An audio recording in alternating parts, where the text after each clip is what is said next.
예전에 우리가 호렙산 기도회를 하면서 기도하는 손이라고 하는 이렇게 배지를 하나씩 다 나눠주인 적이 있을 겁니다. 여러분 기억하세요? 하도 오래돼서 기억이 안 나요? 기도하는 손입니다. 여러분 이 기도하는 손은 저 독일 누른 베르크 박물관에 전시된 그림 가운데 하나입니다. 이 그림은 알브레드 뒤로의 작품이에요. 기도하는 손입니다. 거칠고 울퉁불퉁한 손의 의미를 잘 알기 때문에 이 작품을 볼 때마다 우리에게 큰 감동을 줍니다. 이 그림의 시작은 연유는 이런 겁니다. 뒤로와 그의 절친한 친구가 매우 가난하여 그림 공부를 계속할 수 없는 상황이 됩니다. 그래서 둘이 의논하기를 뒤로가 그림 공부를 계속할 수 있도록 친구는 일을 하여 학비를 대고 그리고 뒤로의 공부가 끝난 대로 친구가 공부할 수 있도록 하자고 같이 약속을 했습니다. 그림 공부를 하고 어느 정도 성공을 거둔 뒤로가 그 친구를 찾아갔을 때에 문 앞에서 친구의 기도하는 소리가 들려옵니다. 하나님, 이제 저의 손은 오랫동안 고달픈 육체 노동으로 손이 너무 굳어버려 이제 더 이상 그림을 그릴 수가 없습니다. 하지만 하나님, 저 대신 내 친구인 주로가 뛰어난 화가가 되었으니 저는 그것으로 더 이상 바랄 것이 없습니다. 하나님 감사합니다. 이 친구의 기도를 듣고 있던 뒤로는 바로 종이를 꺼내 그의 친구인 나이스타인이라고 하는 친구의 굳고 거친 기도하는 손을 그렸다고 합니다. 바로 그 그림이 뒤로의 기도하는 손입니다. 뒤로의 뒷바라지를 해준 이 친구 나인스타인의 손은 희생의 손이고 사랑의 손이었고 그리고 기도의 손이었다는 겁니다. 여러분, 인간에 있어서의 신체 구조의 일부인 손이라는 것 참으로 중요한 기능을 합니다. 소중한 신체 구조의 하나이지요. 여러분, 손은 어떤 역할을 할까요? 손은 창조적인 역할을 합니다. 도구를 사용하여 새로운 것들을 창조해 갑니다. 더 나아가 감각을 갖게 하지요. 감각의 수용체가 손에 있어서 온도와 압력과 통증을 느끼게 합니다. 그뿐 아니라 손을 통하여 의사소통을 가능케 합니다. 그리고 손을 통하여 자신의 감정을 드러내기도 하지요. 어떤 걸까요? 뭐예요? 싫다는 거지요. 안녕하는 거 아니에요. 또 하나, 손을 통하여 다른 사람과 소통하지요. 이처럼 손은 중요한 기능이요, 우리의 신체에 있어서의 가장 소중한 한 부분이라 할 수 있을 겁니다. 여러분, 예수님의 생애가 기록된 공생의 성경 말씀 사복음서의 말씀을 보면 예수님은 손으로 많은 일들을 하셨던 것을 보게 됩니다. 공생애를 시작하기 전에 공생애 시작하기 전에는 뭐예요? 예수님은 목수로서의 가정살림을 돌모아서 목공의 일을 감당하셨습니다. 얼마나 많은 일들을 하셨을까요? 아마 성경 말씀에는 구체적으로 나오지 않지만 아마 예수님 손은 또한 거친 손이셨을 겁니다. 그리고 나서 공생애에 들어와서는 예수님은 이 손을 가지고 수많은 역사를 일으키시지요. 바다를 잔잔케 하실 때 말로만 하실까요? 말과 더불어 손을 가지고 명하사 바다를 잔잔케 하시기도 하시지요. 근데 특별히 사도복음서에서 나오는 예수님의 손의 이 귀한 기능은 어떤 것이냐? 사람들의 상처를 만져주고 잡아주고 일으켜주고 함께 손잡고 걸어가는 예수님이 있어서의 손의 기능은 참으로 놀라운 창조와 기적의 역사를 일으킨 것을 우리 복음서를 통해서 보게 됩니다. 그 가운데 예수님의 손은 도대체 어떤 손의 역사를 갖고 있을까요? 우리가 여러분 잘 아는 저 마도 테레사의 이야기를 아시죠? 17살에 수녀가 되기 위해서 집을 떠날 때에 엄마가 한 말이 있습니다. 이 딸이 수녀원에 들어가면 이제 평생 못 볼 터인데 이 수녀에 들어가는 이 마도 테레사가 엄마가 딱 한 말, 얘야 무슨 일이 있어도 예수님의 손을 놓으면 안 된다. 내게 무슨 일이 있더라도 예수님의 손을 놓지 말라고 했던 그 엄마의 이야기를 들이 마더 테레사는 평생 동안 예수님의 손을 붙잡고 하나님 신사명을 이루어 나갔다는 이야기가 있습니다. 예수님의 손이 어떤 손이기에 예수님의 손을 꼭 붙잡아야 되는데, 예수님의 손을 붙잡게 되면 우리의 삶에 새로운 역사가 일어나는데, 오늘 모두가 다 예수의 손 붙잡고 살아가는 복된 인생이 되기를 바랍니다. 그 예수님의 손의 첫 번째는 어떤 손이냐? 다름이 아니라 예수님의 손은 사랑의 손입니다. 여러분, 마가복음 1장 40절과 42절의 말씀을 보면, 한 나병 환자가 예수께 와서 꿇어 엎드려 간구하 이르되 원하시면 저를 깨끗게 하실 수 있나이다. 예수께서 불쌍히 여기사 손을 내밀어 그에게 대시며 이르시되 내가 원하노니 깨끗함을 받으라 하시니 곧 나병이 그 사람에게서 떠나가고 깨끗하여진지라. 여러분, 예수님 당시에 나병 환자에게 손을 댄다는 것, 율법을 범한 행위입니다. 왜요? 나병은 하나님의 진노의 병이다. 범법행위요, 위생상의 문제도 있습니다.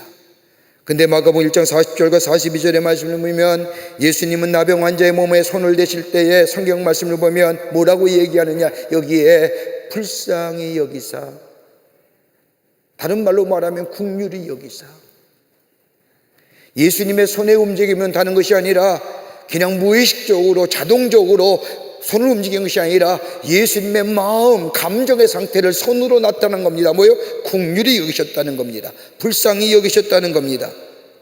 다른 사람이 다 보지도 아니하고 만지도 못하는 그 사람을 향하여 우리 예수님은 마음이 동하셔서 그 손길을 피셨는데, 그 손길은 뭐요? 불쌍히 여기는 손길이요, 긍휼히 여기는 손길이요, 한마디로 얘기하면 사랑의 손길이었다는 겁니다. 사랑의 손길로 우리 주님이 다른 사람이 다 꺼려하는 나병 환자의 몸에 손을 대셨다는 겁니다. 그러게 마태복음 25장 40절의 말씀을 보면 지극히 보잘것없는 한 사람에게 한 것이 곧 내게 한 것이라고 말씀할 뿐만 아니라 요한일서 4장 8절의 말씀을 보면 사랑하지 않는 자는 하나님의 사랑을 알지 못한다고 얘기합니다. 즉 사랑의 손길이 펴지 아니하면, 사랑의 마음으로 그 표현이 손으로 나타나지 아니하면 하나님의 사랑을 알지 못한다는 겁니다.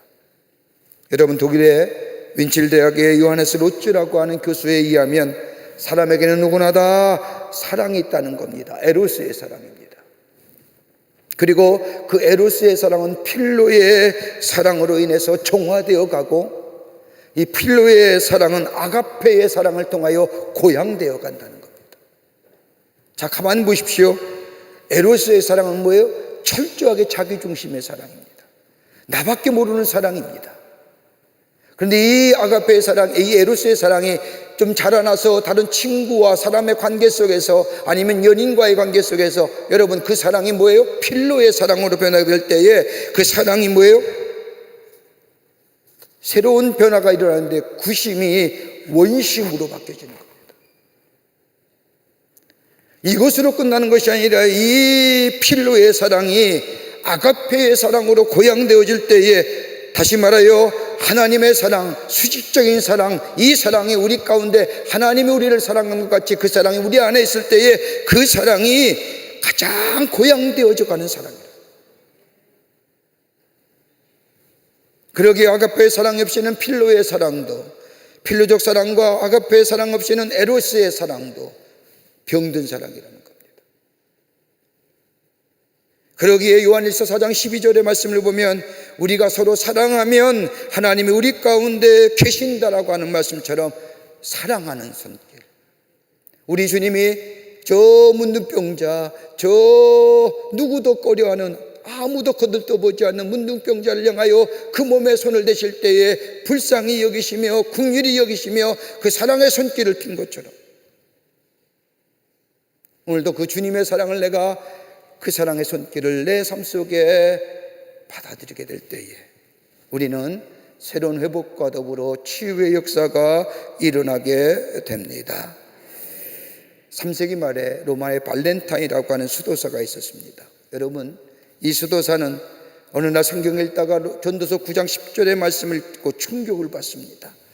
내 손이 이를 얻는 대로 힘을 다하여 할지어다. 내 손이 이를 얻는 대로 힘을 다하여 할지어다라고 하는 이 말씀을 쭉 읽는 순간 이 발렌타인은 충격을 받습니다. 어떻게 내 손으로 좋은 일을 할 수 있을까? 내 손은 한계가 있는데. 그러면서 고민하다가 편지를 쓰기 시작합니다. 병든 자, 외로운 자, 고통 속에 있는 자를 찾아내어 그들에게 사랑과 위로의 말, 그리고 하나님의 말씀을 곁들여서 편지를 보냅니다. 아마 인류의 역사상 최초의 문서 선교자가 이 발렌타인일 겁니다.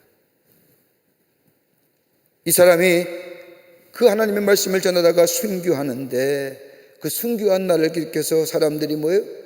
발렌타인데이입니다.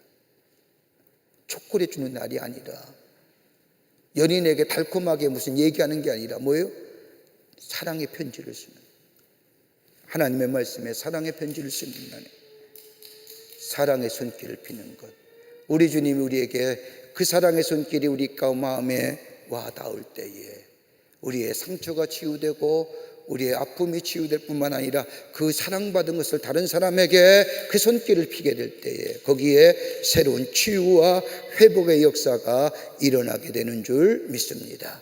예수님의 손길은 사랑의 손길입니다. 두 번째로, 예수님의 손길은 긍휼히 여기는 손길, 다른 말로 말하면 위로하는 손길이라는 겁니다. 여러분, 그 대표적인 말씀이 저 요한복음 8장 1절부터 11절의 말씀에 나옵니다. 간음하는 여인이 현장에서 잡혔습니다. 그 서기관들과 바리새인들이 의기가 등등하여 저 음행하다가 잡힌 여인을 끌고 와 예수님 앞에 세웁니다. 그리고 말합니다. 이 사람을 돌로 칠까요 말까요? 그 말을 들은 예수님께서 가만히 무릎을 꿇고 그 여자 앞에 가서 글을 씁니다. 여러분, 예수님이 없게 이 던진 질문은 다른 것이 아니라 하나도 의미 없는 질문입니다. 간음하다가 잡힌 이 여인 돌로 치는 건 모세의 율법인데, 그런데 왜 예수님 앞에 데리고 왔느냐? 다른 말씀을 보면 예수님에게 고소할 구설을 얻고자, 예수님을 시험하고자 데리고 온 겁니다. 예수님이 만약에 율법의 때로 이 여자를 돌로 치라 하게 되면, 돌로 치지 말고 살려주라고 하면 모세의 율법을 어긴 것이고, 만약에 돌로 때려 죽이려고 하면, 여러분, 사람의 생명은 이 당시에 아무나 죽이는 것이 아니었습니다. 저 로마의 총독의 명령 없이는 죽일 수가 없는데, 만약에 돌로 쳐서 죽이라고 한다면 로마의 법을 어기는 경우. 그럴 때에 요한복음 13장 6절의 말씀을 보면 예수님께서 몸을 굽히사 손가락으로 땅에 뭘 쓰셨습니다. 구체적으로 성경에는 무엇을 썼는지 알 수는 없지만 이 모습에 두 가지의 기이한 상징적 의미가 있습니다. 몸을 굽히셨다는 겁니다. 간음한 여인을 돌로 칠 때 성경의 말씀에 의하면 레위기 20장이나 신명기 22장의 말씀을 보면 옷을 벗기고 돌로 쳐 죽이는 것이 율법입니다. 아마도 간음한 여인을 현장에서 잡았기에 끌고 오면서 옷이 많이 찢겨졌을 겁니다. 수치심에 고개를 떨구고 있는 이 여인을 향하여 예수님은 서서 보시기 안타까워서 미안하기도 해서 예수님은 몸을 굽혀서 이 여인의 눈높이에 맞춰준 겁니다. 어찌할 바 수치심에 몰라하는 이 여인을 향하여 예수님은 몸을 굽히십니다. 그리고 또 하나의 장면이 있지요. 다름이 아니라 땅에 글씨를 씌었다는 겁니다. 이 대목의 학자들에 있어서의 의견이 분분합니다. 무슨 글을 쓰셨을까? 어떤 글을 쓰셨을까? 아마 성서는, 오늘 성서학자에 의하면 본문 9절의 말씀에 너희 가운데 죄 없는 자는 돌로 쳐라 라고 쓰셨을 것이라고 얘기합니다. 그러자 많은 양심의 가책을 받은 사람이 어른으로부터 젊은이에게까지 물러갔다는 겁니다. 그 여인의 눈높이에 맞추신 예수님, 너희 중에 죄 없는 자가 먼저 돌로 치라고 쓰신 글씨. 여러분, 우리가 진정 위로가 어디서 올까요? 여러분, 우리의 마음의 아픔과 우리의 마음의 괴로움, 진정한 위로가 되는 것이 무엇일까요? 여러분, 정령 위로가, 슬프고 괴롭고 마음이 아플 때 정령 위로가 되는 것이 어디 있을까요? 가끔 이렇게 만나서 같이 대화해 보면 그런 고백들을 참 많이 하세요. 내가 정말 힘들고 어려울 때에, 정말 마음이 아플 때 다른 것 하지 아니하고 예수님 부를 때에 얼마나 내 마음의 위로가 되는지 모른다고요. 여러분, 참된 위로자가 어디에 있을까요? 여러분, 참된 위로가 세상에 있는 것이 아닙니다. 오늘 여기 본문의 말씀처럼 우리의 눈높이에 맞춰서 저 하늘 보좌를 버리시고 우리와 같이 되셔서 이 땅에 오셔서 우리의 아픔과 우리의 괴로움과 우리의 슬픔과 우리의 모든 것을 아시고 우리와 같이 되신 예수님, 그리고 우리의 죄를 대신하여 십자가에 달려 돌아가시어 우리의 죄를 사할 뿐만 아니라 우리의 고통과 괴로움을 다 담당하신 그 예수의 이름을 우리가 부를 때에 우리 안에 진정한 위로가 되고 우리 안에 아픔과 상처가 새롭게 치유되는, 그리고 회복되는 역사가 있게 될 줄 믿습니다. 여러분, 욥기서 말씀을 보세요. 욥은 인간이 감당할 수 없는 어려움을 당하지요. 친구들이 찾아와 욥의 모습을 보고 할 말이 없는지 일주일 동안 욥에게 아무 말 하지 않습니다. 일주일 후에 욥의 친구들이 입을 열어 얘기합니다. 어떤 말 했는지 아세요? 야, 잘 생각해봐라. 하나님은 공의로운데 어떻게 죄 없는 자를 벌하시겠느냐. 너가 모르는 죄가 있을 거다. 네가 숨은 죄가 있었기에 이렇게 어려움 당하는데 너가 회개하면 자비로우신 하나님께서 너의 죄를 용서하고 깨끗게 해줄 것이다. 여러분, 어떻게 보면 다분히 철학적이고 신학적이고 논리적으로 이야기합니다. 이런 친구를 향하여 욥이 뭐라고 얘기할까요? 성경 말씀에 보면, 야, 입 좀 다물어라. 나도 그런 소리 할 수 있어. 그 이야기들, 사변적이고 철학적이고 신학적이는 욥에게 고통에 아무런 도움이 되지 않습니다. 정녕 죄의 마음속에 우리 안에 상처와 아픔과 괴로움과 고통에 진정 우리의 위로자가 되는 거예요. 예수님의 손길인 줄 믿습니다. 예수의 손길이 우리 마음에 닿을 때, 어떨 때요? 예수의 이름을 부를 때에. 그러기에 고린도후서 1장 3절의 말씀을 보면 찬송하리로다. 그는 우리 주 예수 그리스도의 하나님이시요 자비의 하나님이시요 아버지시요 모든 위로의 하나님이시며 우리의 모든 환난 중에서 우리를 위로하사 우리로 하여금 하나님께 받는 위로로서 모든 환난 중에 있는 자들 등이 위로하게 하시는 이시로다 라고 얘기하는 겁니다. 주님만이 우리의 위로자가 되어 주십니다. 롬멜 교수가 쓴 책 가운데 상한 심령을 위한 치료란 그 책에 이런 대목이 하나 나옵니다. 자신의 경험을 이야기합니다. 롬멜이라고 하는 사람에게 몇 자녀가 있는데 특별히 그 중에 아들 하나가 큰 고민에 빠졌습니다. 근심과 걱정과 상심과 실이 마지막엔 절망감에 빠져 해먹어 있더라는 겁니다. 아버지는 아들의 괴로움을 압니다. 무엇 때문에 아들이 괴로워하고 있다는 것도 압니다. 그러나 괴로운 아들에게 너 왜 그래? 라고 차마 물을 수가 없습니다. 그렇게 물으면 더 괴로워할까봐, 더 마음이 상할까봐 물어볼 수가 없습니다. 그렇다고 해서 아버지가 해결해 줄 것도 아닙니다. 너무나 절망감에 지친 이 아들을 어떻게 위로해 주실까 곰곰이 생각합니다. 그러던 어느 날 아들이 자는 방 깊은 밤에 아버지는 아들 방에 몰래 들어가 그 옆에 눕습니다.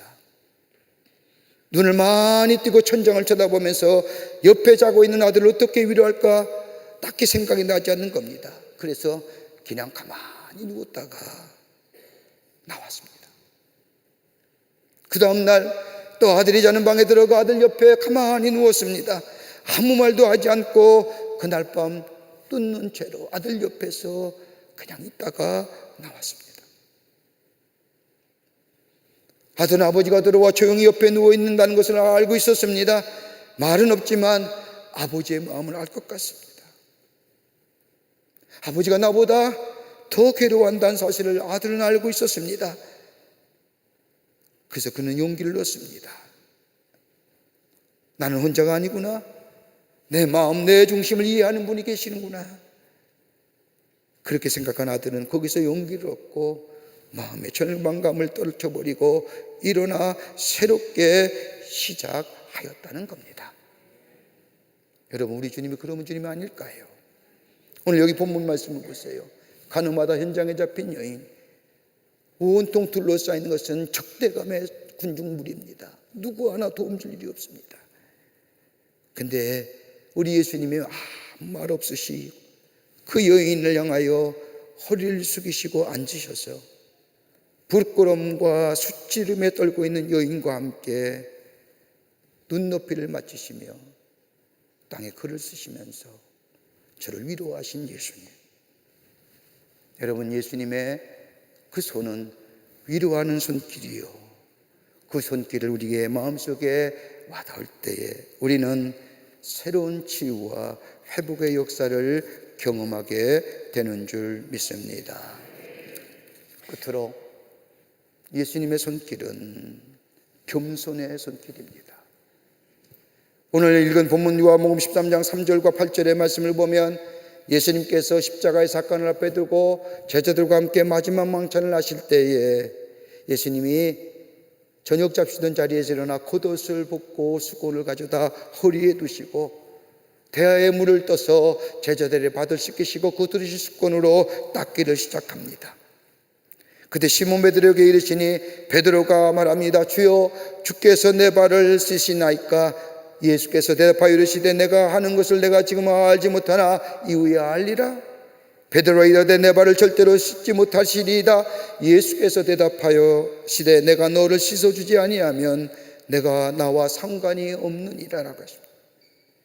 마지막 만찬을 앞에 두고 이제 십자가의 척의용을 앞에 두시고 예수님은 수건을 허리에 두시고 대야에 물을 떠서 한 사람 한 사람씩 제자들의 발을 씻겨주십니다.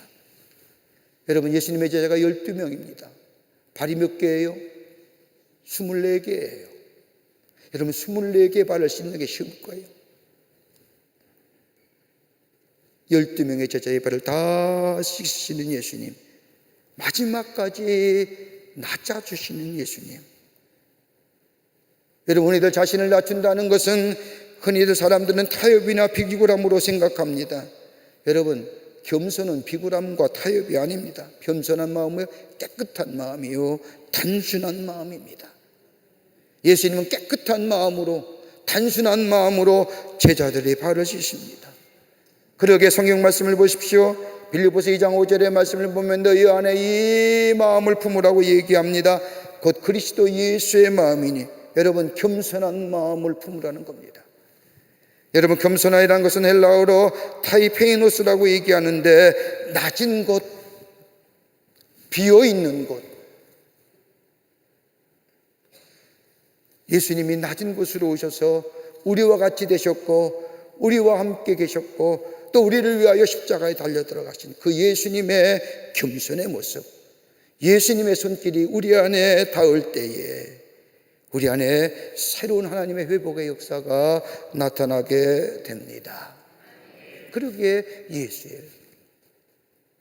세상이 어떻다 할지라도 여러분, 정녕 이 세상에 필요한 사람이 어떤 사람일까요?